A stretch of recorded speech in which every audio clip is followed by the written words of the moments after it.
Hello and welcome to your weekly astrological transits. And wow, we're at the beginning of December 2025, coming into the home stretch. So, wow. So, a couple things before we actually get going. Just wanted to point out when we're looking at the week or at a chart, what one of the things my mind does is it looks for the numbers. So I'm going to look at anything that's close in degrees and then quickly figure if it's a trine or if it's a square or opposition. So one thing that I do is I'll look at the elements involved, and if the elements are actually when you're looking at the sign, we have this big grand water trine going on right now. So I'll see the sign and it'll be like, say, Pisces. And then I know that's a water sign. And if I look and I see two other water signs or one, I mean, if it's a grand one, it'll be all three. If it's another water sign at that degree, it will be a trine. Because if I divided the circle by three, there's only three elements, how should I say, three signs per element. There we go.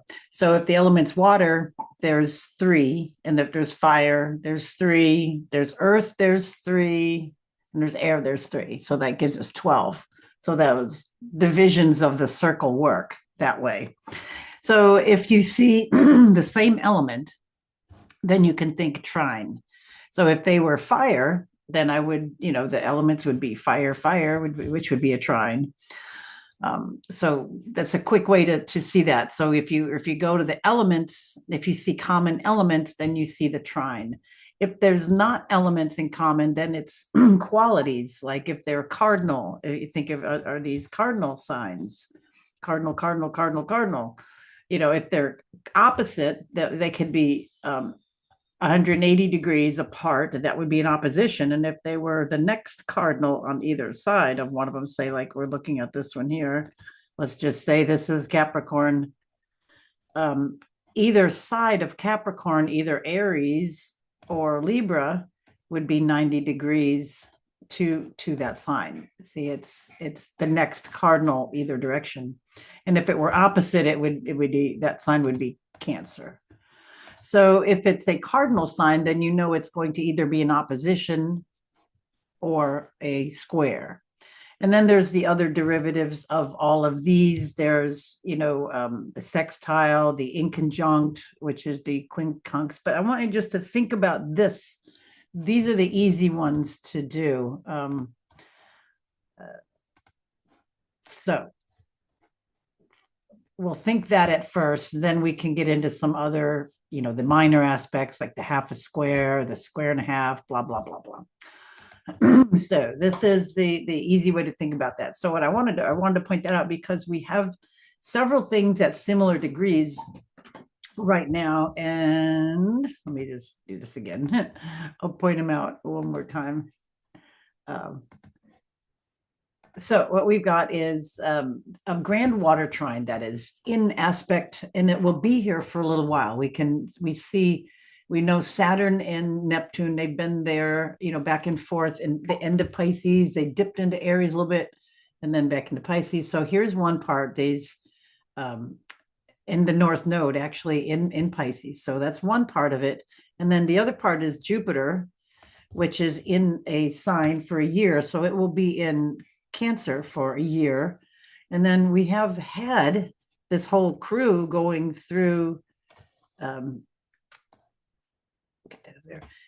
Scorpio. And we had the sun there, or first Mars there, sun, Venus just left there, Mercury was it's there now, it went into Sag, it went back, and it just went direct. So we've had this trine, this grand water trine with us for a while. All these planets here in Sag, and then Mercury were dinging around here in Scorpio here for a while.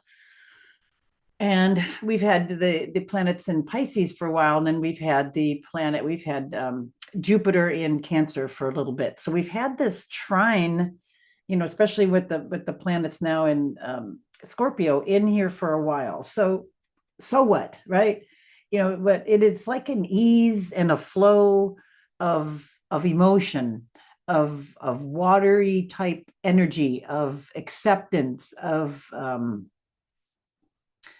trying to flow with things, trying to understand, or having a nice, maybe a niceties, a nice comforting kind of envelope around certain things.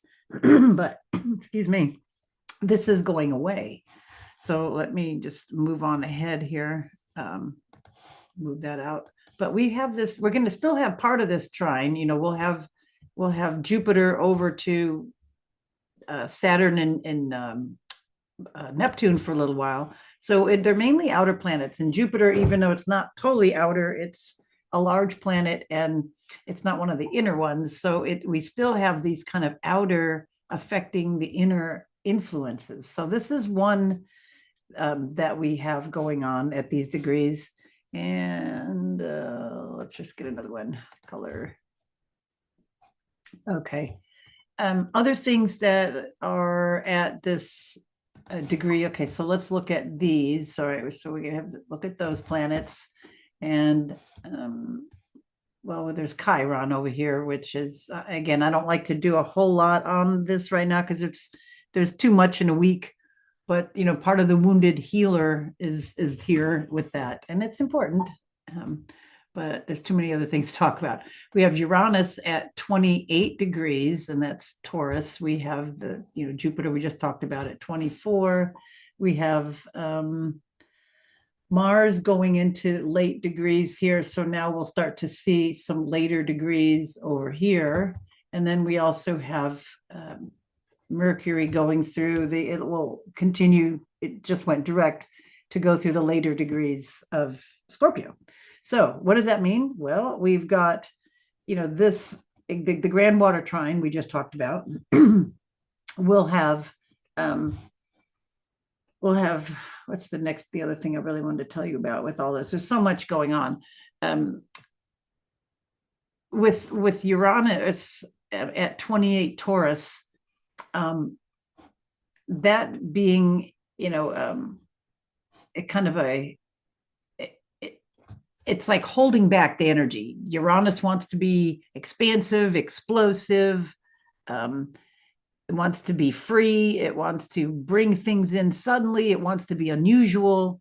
And it's kind of being contained a little bit in Taurus. So when Mercury actually gets onto making an opposition, it will be there really soon, because we can see it's 21 degrees and here's 28. So when Mercury gets over to that opposition, there may be some communication, Mercury, right? Wanting to get to the depth of things, Scorpio, or reveal secrets, or all of a sudden we get some information, or something is revealed, or something is told.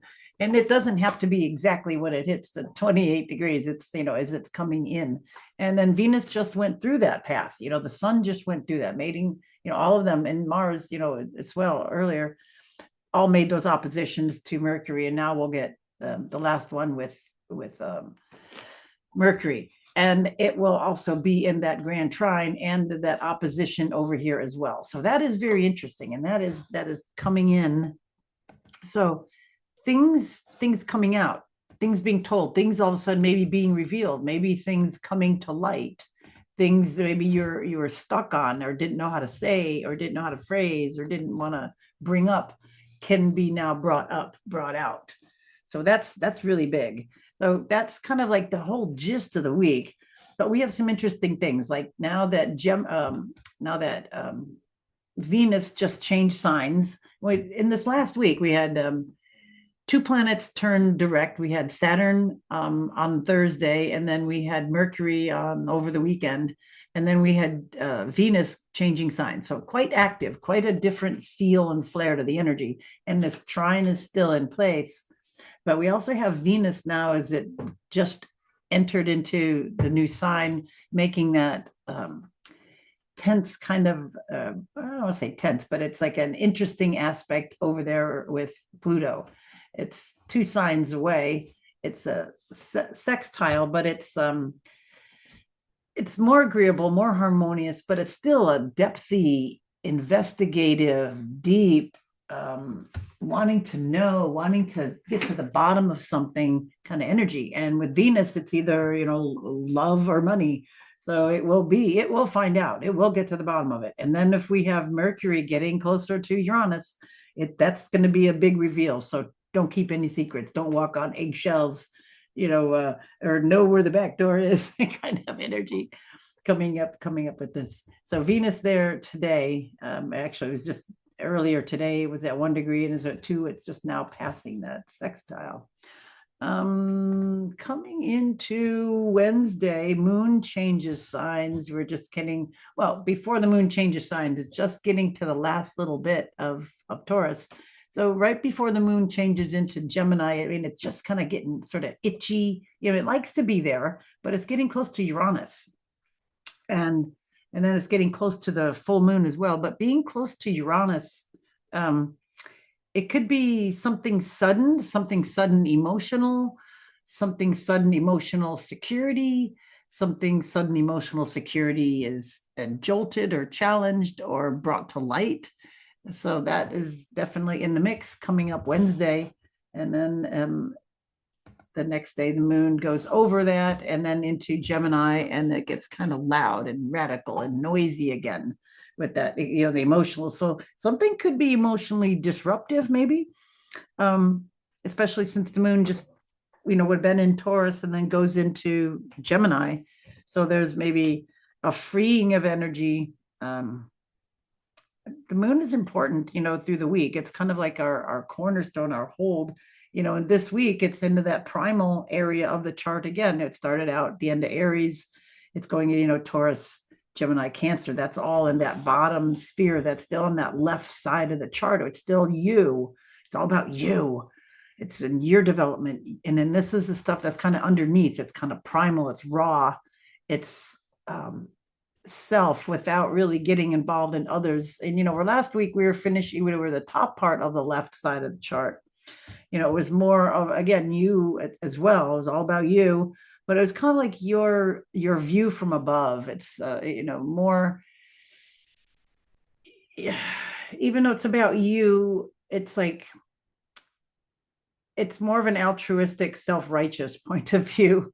Now it's just self-righteous, or it's just personal. It's just, more ego-centered, more about you, your primal needs sort of energy. And then at the end of the week, when the moon shifts into Leo, goes to Cancer into Leo, then we'll be into the other side for the next 2 weeks of energy. Okay, so round and round we go. So now we're into, getting into this primal beginning again. We're sorting out your inner stuff, your inner emotions. But it happens to be, we're on this side of the chart where we're having a full moon. So the full moon, in Gemini, it's just going to be it with all that primal kind of energy.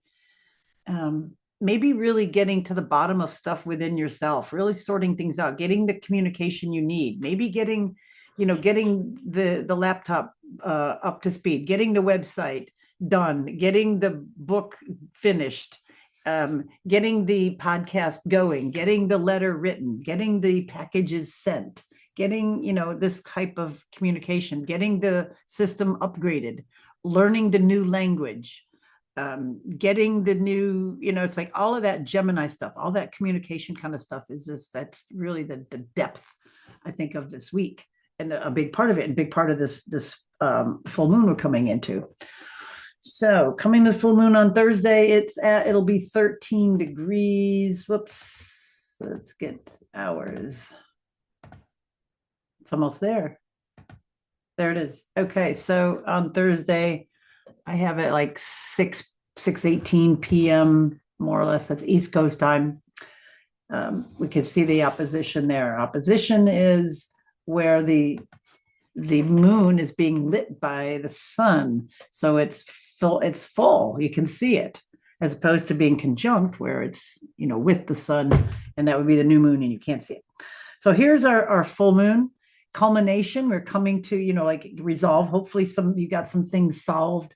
Some communication started, some things, and all those things that I just mentioned. You got your laptop built, you've got your podcast, you got your book, you've got your song, you've got your, story, whatever it is, you're bringing forth, and maybe you'll get some more clarity, as we move on.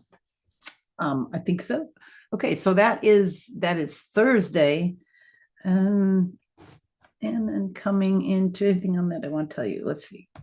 Coming into Friday, moon changes sign later in the day. Let's see, what is it? 6 in the evening. It's like the very end of here, but by midnight it changes into Cancer. Oh yeah, I know what to tell you. Uh, yeah, Mars.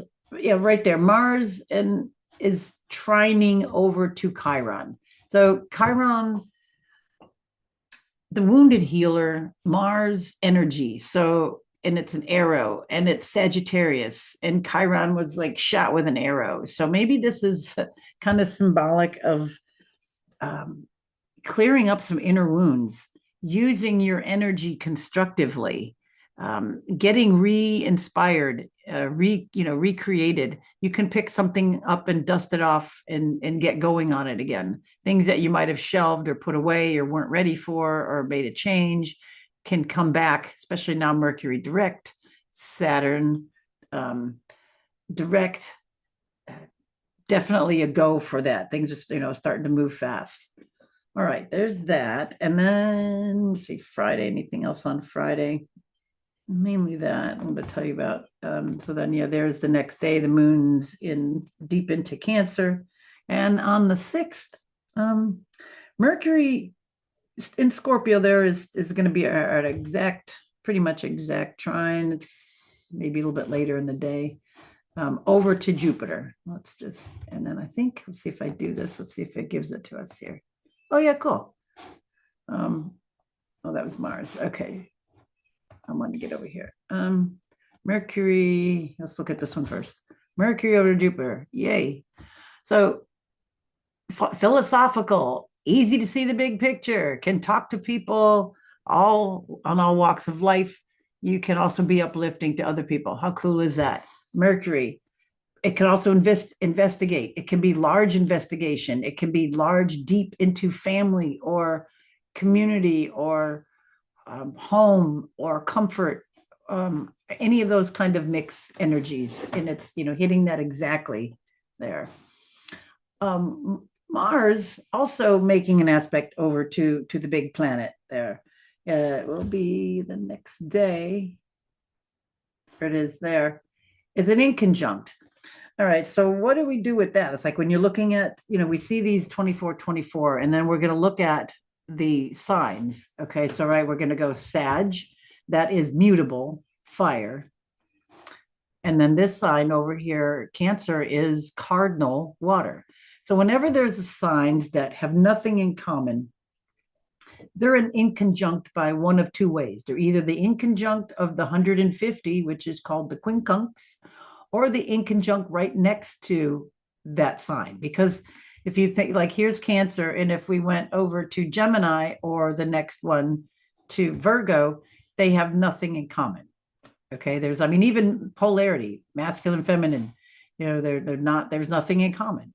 So that's one way to check that too. And I know, of course, what something right next to something is obvious, but to get that quincunx one, sometimes it's not as obvious. Is it an opposition? Is it sort of a trine? What is it?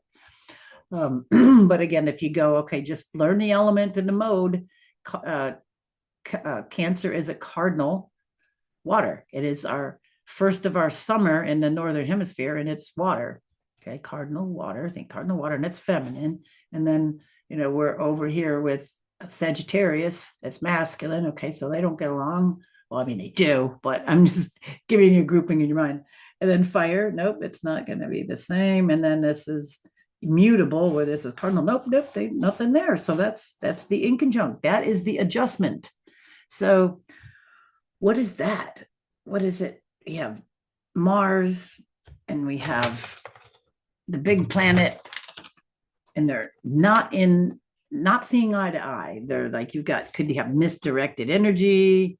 You could adjust your approach to others and their problems, or to other things, or maybe your energy has to be redirected at something. and because of this inconjunct. Mars, energy, movement, Sagittarius, higher thought, moving forward. Its grass is greener, and Jupiter, it's at home. It's like, well, let's stay at home and cuddle and have comfort. And Mars is like, no, let's go get some great Cuban cigars and drive fast cars and go see the sunset. Okay, what I mean. It's got to be something that's going to be an adjustment. So if Mars says, all right, we can do that, we'll drive fast, get to cigars so we can hurry up and get to the sunset so we can cuddle and watch it. Okay, now that would be a good mix, right? So anyway, this is where that adjustment is. Energy, Mars, your energy, Jupiter expansive. So adjusting your expansive energies around the home and balancing being at home and wanting to go out, wanting to, go check out something new versus staying close to home. Mm-hmm. It could be, it could be an interesting adjustment. And let's see what else.